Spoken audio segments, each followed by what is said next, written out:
નમસ્કાર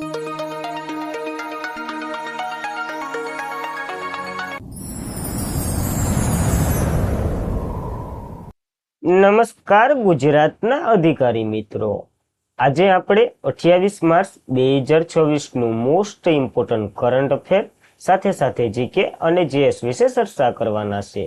તો ખાસ કરીને ચેનલ ઉપર નવા હોય તો ચેનલને સબસ્ક્રાઇબ કરી લેવી, વિડીયો પસંદ આવે લાઈક કરવો અને તમારા મિત્રો સુધી અવશ્યથી આ ક્લાસને શેર કરી દેવો. તો ચલીએ આજના ઇમ્પોર્ટન્ટ ક્લાસની આપણે શુભ શરૂઆત કરી દઈએ. તો વર્લ્ડ એર ક્વોલિટી રિપોર્ટ અનુસાર ભારત વિશ્વનો કેટલામો સૌથી પ્રદૂષિત દેશ બન્યો છે? આઈએમપી પ્રશ્ન છે. છઠ્ઠો સૌથી પ્રદૂષિત દેશ તરીકે ઉભરી આવ્યો છે ભારત, અને નવી દિલ્હીએ તો એનો રેકોર્ડ સાચવી જ રાખ્યો છે. જોઈ લઈએ.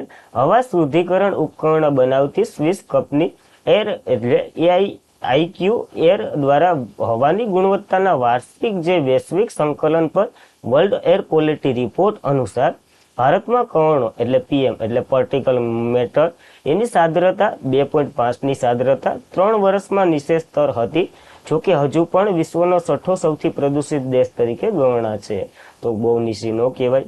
2025માં ભારતની વસ્તી ભારિત વાર્ષિક સરેરાશ PM 2.5 સાંદ્રતા 49.9 હતી, જે 2024માં 50.6 હતી, તો 3% જેટલો ઘટાડો થયો છે.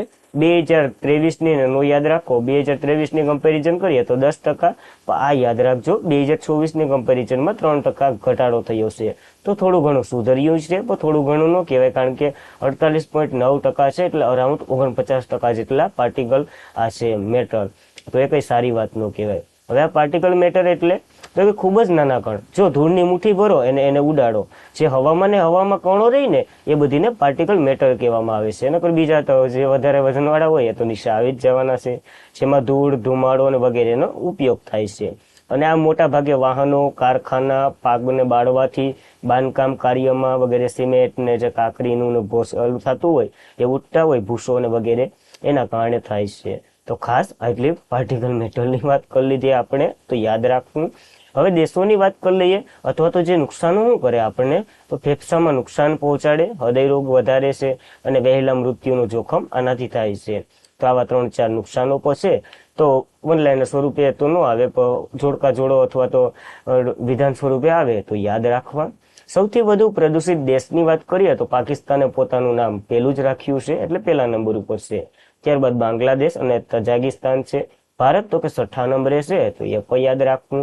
સૌથી વધુ પ્રદૂષિત શહેરની વાત કરીએ તો લોની ગાઝિયાબાદ છે, સૌથી વધુ પ્રદૂષિત શહેર છે, કારણ કે 112.5 આજે માપવામાં આવે ને પીએમને, એ આંકડામાં છે. તો ઘણો વધારો છે, 100% કરતાં પણ વધારો કહી શકો, કારણ કે આખા ભારતમાં 49 ઓલરાઉન્ડર 49 છે, તો એનાથી તો ક્યાંય વધારે આ છે. તો ખાસ બહુ નુકસાનકારક છે, અને આ લોની ગાઝિયાબાદ ભારતમાં જ આવેલું છે, નો ખ્યાલ હોય તો કહી દઉં. ત્રીજા સ્થાને બાયનીહાટ મેઘાલયનું એક શહેર છે, અને દિલ્હી ચોથા સ્થાને છે. આમ ચોથા સ્થાને છે શહેરોમાં, પણ કેપિટલમાં વાત કરીએ તો પહેલા સ્થાને છે. સૌથી વધુ પ્રદૂષિત રાજધાની, 8માંથી 7 વખત આનું નામ આવ્યું છે. વિશ્વના 100 સૌથી પ્રદૂષિત શહેરોમાં 67 જેટલા શહેરો ભારતીય છે.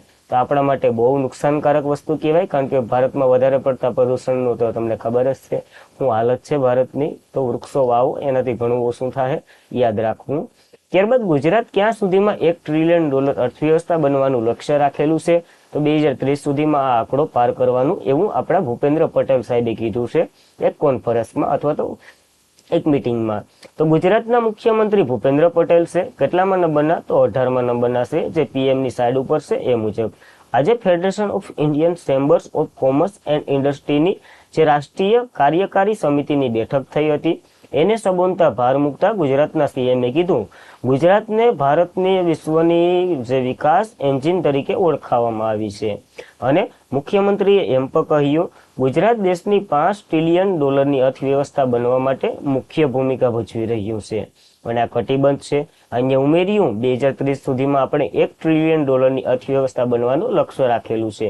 કારણ કે ભારત વિશ્વની 5મી જો મોટી અર્થવ્યવસ્થા બની શકે તો આપણે કેમ નહીં, એમાં આપણે કમ્પેરિઝન કર્યું છે. તો યાદ રાખવું, ભૂપેન્દ્ર પટેલે કીધું છે. સીએમ તો બધીને ખબર છે, ભૂપેન્દ્ર પટેલ છે. કેપિટલ એ ગાંધીનગર છે 1971 થી, અને ગવર્નર આચાર્ય દેવવ્રત છે. તો આ બેઝિક માહિતી પણ યાદ રાખવી આપણને. બેંક યુપીઆઈ દ્વારા ક્રેડિટ લાઇન પર ઓવરડ્રાફ્ટ સુવિધા શરૂ કરનાર ભારતની પ્રથમ બેંક બની છે. તો બીઓબી એટલે બેંક ઓફ બરોડા ભારતની પ્રથમ બેંક બની છે.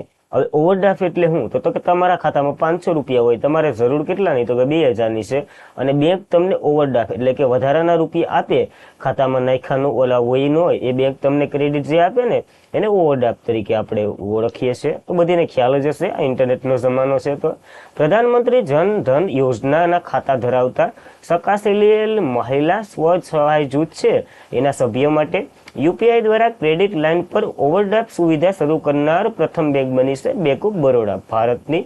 તો યાદ રાખવું, હૈદરાબાદમાં જે 25મી કેન્દ્રીય સ્તરીય સંકલિત સમિતિની બેઠક થઈ, ત્યાં આવું બધી જાહેરાત કરવામાં આવી છે. તો ખાસ આપણને યાદ રાખવું પડશે. આ નવી સુવિધા સામે જે શું કહેવાય, આ સ્વસહાય જૂથની મહિલાઓ છે એ સભ્યને 5000 ઓવરડ્રાફ્ટ ક્રેડિટ પ્રદાન કરવામાં આવશે. અને બહુ ઈપે અથવા તો કોઈ પણ યુપીઆઈ સમક્ષ એપ્લિકેશન દ્વારા તે સીધું સુલભ કરી શકે, એટલે કે આસાનીથી વાપરી શકશે. વપરાશકર્તાઓ વેપારીનો ક્યુઆરથી ચૂકવણી કરી શકશે અને બેલેન્સ પર જોઈ શકશે કે તમારો કેટલો ઓવરડ્રાફ્ટ ને વગેરે છે. તો 5000નું ઓવરડ્રાફ્ટ આપ્યું છે બેંક ઓફ બરોડાએ.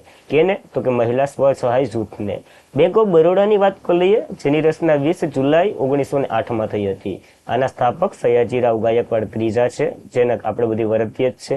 મુખ્યમંત્રી વડોદરા ગુજરાતમાં છે. એમડી અને સીઓ દેવદત્ત ચંદ્ર છે.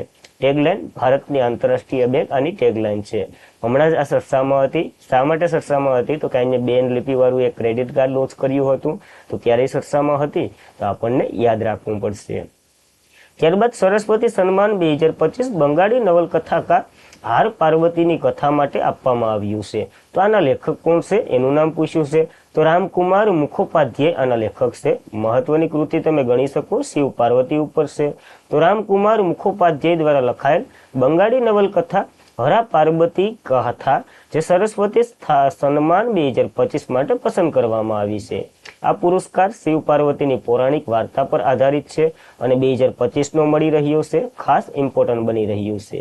22 વર્ષ પછી કોઈ પણ બંગાળી લેખકને આ પુરસ્કાર મળ્યો હોય એવું થયું છે. અને આ પહેલા 2004માં સુકુમાર ગંગોપાધ્યાયને મળ્યો હતો. તો ગંગોપાધ્યાય અને હાલ તો કે મુખોપાધ્યાયને મળેલો છે. તો આ 2004માં છેલ્લે સુનિલ કુમારને મળ્યો હતો, બંગાળી લેખક હતા એને. હવે 22 વર્ષ પછી તો કે રામકુમાર મુખોપાધ્યાયને મળેલો છે. સરસ્વતી સન્માનની વાત કરીએ, મહત્વનો છે આ શું કહેવાય એવોર્ડ. આ એક વાર્ષિક પુરસ્કાર છે જે 8મી અનુસૂચિમાં જે 22 બંધારણીય ભાષાઓ છે ને એમાંથી કોઈ પણ ભાષામાં 10 વર્ષમાં જે પ્રકાશિત થયેલ ઉત્કૃષ્ટ સાહિત્યની કૃતિ માટે આપવામાં આવે છે. ટૂંકમાં 10 વર્ષમાં જે ફેમસ બુક રહી હોય એને મળે છે. તે કોઈ પણ ભારતીય નાગરિકની કોઈ પણ ભારતીય ભાષામાં લખાયેલ કાર્ય બદલ આ પુરસ્કાર મળે છે. તો આ ખાસ મહત્વની છે. 22 ભાષાઓ અંગ્રેજી માટે ન મળે.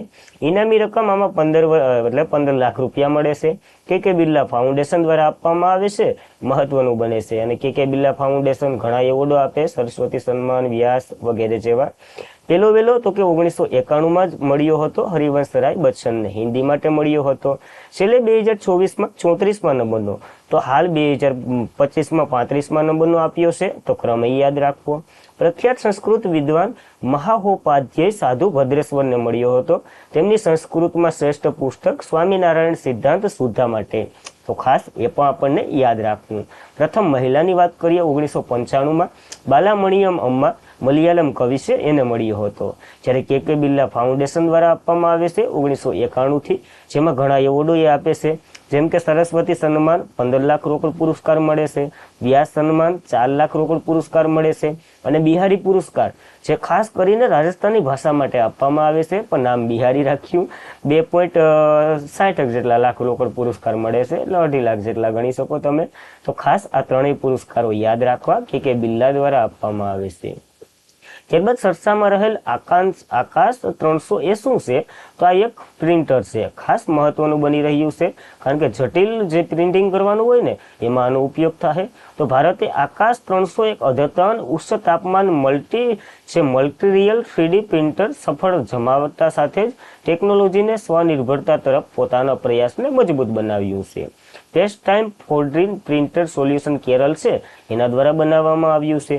આ સિસ્ટમ વાયોલિનમાં લિક્વિડ પ્રોપર્ટનની સિસ્ટમનો સેન્ટ કરી અને એને પહોંચાડશે. ટૂંકમાં બહુ સારું એવું કન્ડિશનમાં તાપમાન હોય ને ત્યાં પણ પ્રિન્ટેડ કરી શકશે. આ મલ્ટી એક્શન 3D પ્રિન્ટર જટિલ એન્જિન એક્યુટેટ માટે રચાયેલું છે, જે ડ્યુઅલ એક્શન ટેકનોલોજી અને 350 થી 500 સુધી સેલ્સિયસમાં કામ કરી શકશે. ટૂંકમાં જે જટિલમાં પ્રિન્ટિંગ હોય ને એ પણ આ કરી શકશે અને હાઈ તાપમાને પણ કરી શકશે. હવે space type 4D printer solution જે કેરળનું છે એની સ્થાપના 2020માં થઈ હતી. આનું મુખ્ય મથક તિરુવનંતપુરમ કેરળ ભારતમાં છે. તો ખાસ એના દ્વારા વિકસાવેલું એક પ્રિન્ટર છે. તો મિસાઇલ ટીક કરીને ન આવતા, નકર આકાશ ને એ બધી જોઈ અને મિસાઇલ ને રેકોર્ડ ને એવું બધી ટીક કરીને આવો તો એ ન હાલે. પ્રિન્ટર છે જે જટિલ પ્રિન્ટિંગ કરવા માટે ઉપયોગમાં લેવાશે, તો ખાસ યાદ રાખવું. ત્યારબાદ 8મી કોમનવેલ્થ યુથ ગેમ્સ 2027નું યજમાન દેશ કયો છે? તો માલ્ટામાં યોજાવાની છે. આની જાહેરાત થઈ હતી ત્યારે પણ આપણે જોયું હતું, હાલ કન્ફર્મ થઈ ગયું તો પાછું રિવિઝન કરી લઈએ. માલ્ટા 2027ના અંતમાં 8મી કોમનવેલ્થ યુથ ગેમ્સની વાત કરેલી છે, એનું આયોજન કરશે. 76 દેશો અને એના પ્રદેશના 14થી 18 વર્ષના જે વયના લોકો 1150 જેટલા રમતવીરોમાં ભાગ લેશે. આ ઇવેન્ટ 8 રમતોનો સમાવેશ થશે, જેમાં વગેરે વગેરે રમતો છે. તો આપણને એકવાર જોઈ લેવી વિડીયો પોસ્ટ કરીને. 2027માં સેન્ટ અને વોટર પેલો ડેબ્યુ પર થશે, એટલે કે આ બે નવી રમતો એડ કરવામાં આવી છે, તો એ ખાસ કરીને એના ઉપર ભાર દેવો. પેરા સ્વિમિંગ પ્રથમ વખત દર્શાવવામાં આવેલી છે અને કોમનવેલ્થ યુથ ગેમ્સ ઇતિહાસમાં સૌથી મોટું પેરા સ્માર્ટ પ્રોગ્રામ બની રહ્યો છે આ માલ્ટા ખાતે, તો ખાસ મહત્વનું બનશે. માલ્ટાની વાત કરીએ, સિલી અને જે ઉત્તર આફ્રિકન વચ્ચે ભૂમધ્ય સમુદ્રમાં આવેલું એક દેશ છે, જેનું કેપિટલ વલેટા છે. ચલણ તો કે યુરો છે અને વડાપ્રધાન રોબર્ટ એબલાન છે. તો ખાસ આ મહત્વની બેઝિક માહિતી પણ માલ્ટા વિશે આપણને યાદ રહેવી જોઈએ. ત્યારબાદ કેન્દ્રીય મંત્રીમંડળે 10 વર્ષ માટે સુધારેલી ઉડાન યોજનાને મંજૂરી આપી છે. આ યોજના શરૂઆત ક્યારે થઈ હતી? તો આપણે અગાઉ ભણી ચૂક્યા છે. જો આ ભૂલાઈ જાય તો તૈયારી મૂકી દેવાય, કારણ કે એક સાલવારી 2016 યાદ રાખવાની છે આપણને. કેન્દ્રીય મંત્રીમંડળે આજે 2026થી 27માં 2035થી 36 સુધી 10 વર્ષના સમયગાળા માટે પ્રાદેશિક જોડાણ માટે સુધારેલી ઉડાન યોજનાને મંજૂરી આપી છે. આના માટે ઘણું એવું બજેટ ફાળવવામાં આવ્યું છે, 28,840 કરોડ રૂપિયા. તો મહત્વની બની રહી છે. આ યોજનાનો મુખ્ય ઉદ્દેશ્ય તો કે નાના શહેરો, દૂરના વિસ્તારો હવાઈ સેવાઓ સાથે જોડવાનો છે. સામાન્ય માણસને સસ્તી હવાઈ મુસાફરી મળે એના માટેનો છે. આમાં તો કે 100 નવા એરપોર્ટ બનાવવામાં આવશે અને 200 નવા હેલીપેડ બનાવવામાં આવશે. તો મહત્વની યોજના બની રહી છે. આનો વિકાસ થઈ રહ્યો છે. 2016માં શરૂ થઈ હતી, તો આપણને યાદ રાખવી. ઉડાન યોજના ઉડે દેશ કા આમ નાગરિક આનું ફૂલ ફોર્મ છે. આ યોજના 2016માં નાગરિક ઉડ્ડયન મંત્રાલય દ્વારા શરૂ કરવામાં આવી હતી. ત્યારે તો કે 10 વર્ષ માટે લંબાવી, એટલે 16 થી 26 10 વર્ષ થઈ ગયા. હવે પાછી લંબાવી દીધી છે ક્યાં સુધી? તો કે 36 સુધી. તો ખાસ આપણને યાદ રાખવું, મહત્વની યોજના બની રહી છે એટલા માટે. ત્યારબાદ કયા રાજ્યના મુખ્યમંત્રીએ નિવેશ મિત્ર 3.0 લોન્ચ કર્યું છે? તો ઉત્તર પ્રદેશ સરકાર યોગી આદિત્યનાથે આને શરૂ કર્યું છે. નામ ઉપરથી જ ખબર પડી જાય. નિવેશ મિત્ર 3 જે લોન્ચ કર્યું એક ડિજિટલ પ્લેટફોર્મ છે, જે ખાસ કરીને રોકાણકારોનો અનુભવ સરળ બનાવે અને વધારા માટે રચાયેલું છે. આ સાથે જ તેણે યુપીના private business park development scheme 2025 અને plug and plug industry road સ્કીમનું પણ અનાવરણ કર્યું છે. હવે આ નિવેશ મિત્રની વાત કરીએ તો ઓનલાઈન પ્લેટફોર્મ છે, જે બધી જ સેવાઓ વન વે સ્ટોર, એટલે કે એક જ પ્લેટફોર્મ ઉપર તમને મળી જશે. AI ચેટબોર્ડ હશે, જે તાત્કાલિક મદદ કરશે તમને. SMS થી ચેતવણી કરશે, એટલે કે મોબાઈલ પર અરજી અને દરેક તબક્કાની માહિતી મળશે. અરજી સરળ પ્રક્રિયા, એટલે કે એક જ ફોર્મ દ્વારા બહુવિધીય વિભાગ તરફ પરવાનગી અને વારંવાર ઓફિસની મુલાકાત લેવાનો અને વગેરે તમારો ખર્ચો બચશે. તો એના માટે આ નિવેશ મિત્ર 3 શરૂ કર્યું છે. ઉત્તર પ્રદેશે શરૂ કર્યું છે, તો આપણને યાદ રહેવું જોઈએ. ત્યારબાદ પહેલો આંતરરાષ્ટ્રીય ફિલ્મ મહોત્સવનું ઉદ્ઘાટન ક્યાં કરવામાં આવ્યું છે? તો નવી દિલ્હીમાં રેખા ગુપ્તા, એટલે કે ત્યાંના CM દ્વારા કરવામાં આવ્યું છે. તો યાદ રાખવું પડશે. મુખ્યમંત્રી રેખા ગુપ્તાએ બુધવારે ભારત મંડપમ ખાતે નવી દિલ્હીમાં આંતરરાષ્ટ્રીય ફિલ્મ મહોત્સવનું પ્રથમ સંસ્કરણનું ઉદ્ઘાટન કર્યું છે. 25થી 31 માર્ચ સુધી હાલશે આ મહોત્સવ 125થી વધુ ભારતીય આંતરરાષ્ટ્રીય ફિલ્મોનું પ્રદર્શન કરશે અને ઉદ્ઘાટન સમારોહની ફિલ્મ એક હતી, કઈ નામ છે તો સિરાટ સ્કીનિંગ છે આ ફિલ્મ, જેની સાથે આનું ઉદ્ઘાટન થયું છે. અને ઓલિવર લક્સ દ્વારા દિગ્દર્શક આ ફિલ્મ છે, જેને 78માં ક્રાન્સ ફિલ્મ ફેસ્ટિવલમાં જ્યુરીનો પ્રાઇઝ મળ્યો હતો. એનાથી આપણે શરૂઆત કરી છે. અંતિમ ફિલ્મ અમીબા બનશે, સિંગાપુરની છે, દિગ્દર્શક સીયુ ટ્રેન છે. તો ખાસ આ મહત્વ બનશે આપણા માટે. તો પહેલું સંસ્કરણ છે તો યાદ રાખવું પડશે. ત્યારબાદ નિંગોલ વન પહેલ એ કયા રાજ્ય સરકાર દ્વારા શરૂ કરવામાં આવી છે તો મણિપુર દ્વારા શરૂ કરવામાં આવી છે. સૌથી વધારે ટકાવારીમાં ભલે મિઝોરમમાં વૃક્ષો હોય, સૌથી વધારે વિસ્તારમાં ભલે મધ્યપ્રદેશમાં વૃક્ષો હોય, આ યોજના તો મણિપુરે શરૂ કરી છે. તો નિગોલ વન પહેલ મણિપુર દ્વારા વન સંરક્ષણ સમુદાયની ભાગીદારીને મજબૂત બનાવવા માટે શરૂ કરવામાં આવી છે. જે જૈવિકતા, પોષણ અને ટકાઉને પ્રોત્સાહન આપવા માટે મહિલાના ટૂંકમાં સહજૂથ બનાવે એના માટે છે. અને નિગોલનો અર્થ જ મહિલાઓ થાય છે. તો ખાસ યાદ રાખવું મણિપુરી ભાષામાં. મણિપુર 76થી વધારે વિસ્તારમાં જંગલ આવરણ હેઠળ છે. આજીવિકા, ખાદ્ય સુરક્ષા અને ભવિષ્યની જવાબદારીને ટેકો આપવા માટે આ શરૂ કર્યું છે. વનધન વિકાસ કેન્દ્ર હેઠળ 11 આધુનિક સૂક્ષ્મ ખાદ્ય પ્રક્રિયાના એકમો સ્થાપવામાં આવશે અને જેમાં 95% મહિલાઓ સ્વસંચાલિત હશે. એ માટે આ એક નિગોલ વન પહેલ શરૂ કરી છે. તો આપણને ખાલી યાદ રાખવું.